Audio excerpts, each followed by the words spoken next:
Thank you.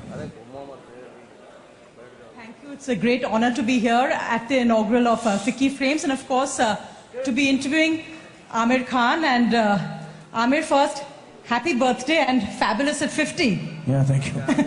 Thank you. Aamir, when you're here at this conference, and do you look back at, you've been now 3 decades in the industry as a young man who came in his mid-20s with his first film.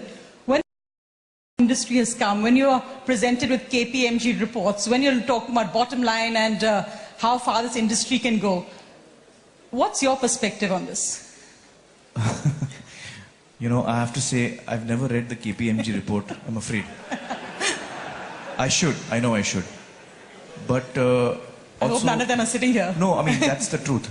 I should. It's very, you know, it's not good that I don't read stuff that is, you know, related to my work.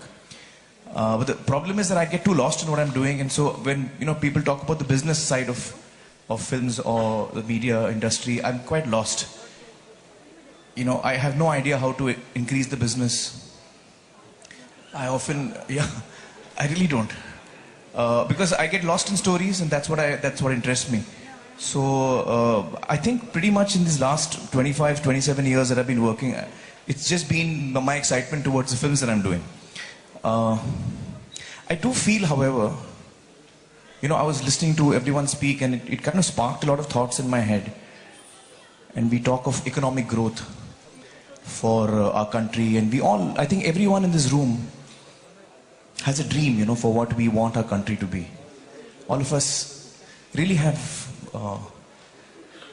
a dream in our hearts to see our country, you know, where maybe our forefathers wanted it to be. And I feel that, you know, especially during the research of SMJ, when I went through so many things, I learned a lot, and me and my team, we often discuss about this. You know, we feel that, how do we achieve that dream? How do we, you know, one of the observations that we have is that Indians by and large are, you know, they take to hardware very quickly. Latest phones, we have it, you know, latest computers, we have it. But the software is where I think, you know, as a country, we believe that for economic growth, we have to have infrastructure and bridges or, you know, whatever, various infrastructure, highways. You know, we can build highways, we can build bridges, we can build dams, we can build all of that. But ultimately, we have to use it. As human beings, we have to use it. And that is where I feel the crux of the matter is. For example, when I leave my house and I'm at Linking Road, and I'm at a traffic jam, or rather there's evening, you know, traffic, invariably somebody will go from the right of me and try and go from the other side of the traffic.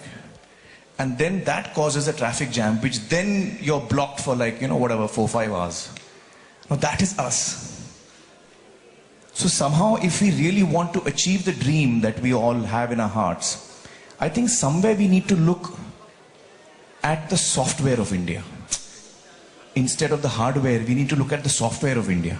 How are we as people, and if that is where we can bring about a change, that is where the big change lies, is where I feel. I guess that's... Just taking off on that point, because if you look at the software then of the film industry, television, communications, how do you involve, say, a spot boy as much as you do involve an Aamir Khan or a Kaamal Haasan in looking at the stakes involved in pushing this as an industry, professionalizing it? Actually, pushing as an industry, I'm meaning it in a different way. I don't mean it in that way. I don't mean it in making more films or making more money out of the films or making the industry more productive, perhaps. That many more crores bigger. That's not how I'm looking at it. Because I feel that the opportunity is much larger than that. The opportunity that we have in front of us is much larger than that. For many years now, I've been feeling that what is our role as creative people? Or the people who are in the business of entertainment. What is our role? Whether you're on television or film, or you're a writer, a painter, dancer, whatever you are as a creative person, what is your contribution to society? Sure, it is to entertain. Of course, that's our primary job, is to entertain people. But I don't know whether that stops there, or rather, I don't know whether it should stop there.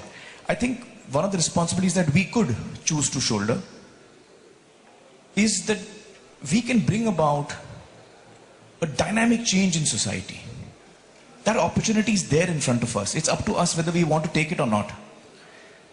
We can bring grace to society. We can build the social fabric of India. We can contribute to nation building in a very, very dynamic way. In what we choose to tell our children, in our stories, in our characters. I mean, if you look at the content coming out of our work for children's content, it's almost negligible. And the little that I see is very scary.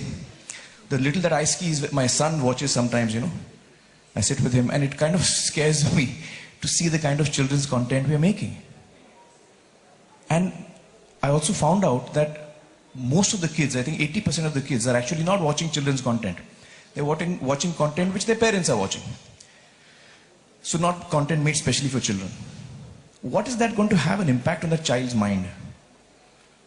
What kind of impact are we, what is the generation we are, how are we affecting a generation of kids? So we as an industry, we as a creative industry, as a media, have a huge opportunity in front of us. Huge opportunity in really building the nation with how we make people or make children perceive what is honesty. Today, unfortunately, now we are in a time where dishonesty is looked upon with a lot of, and where a person who's honest is made fun of. Arey yaar, wo to bahut Raja Harishchandra banta hai. People laugh at that. How can we make that a quality that people admire, that children admire? Caring is such an important quality that all of us need. How can we build that in children? So imagine a generation 20 years from now, 10 years from now, 15 years from now, which grows up on content which we have made, which evokes these feelings in them, which touches upon sensitivity, sharing as a concept. Then that generation which becomes 20 years old, imagine the economic growth it will propel. So what I'm talking about is not the economic growth of the film industry.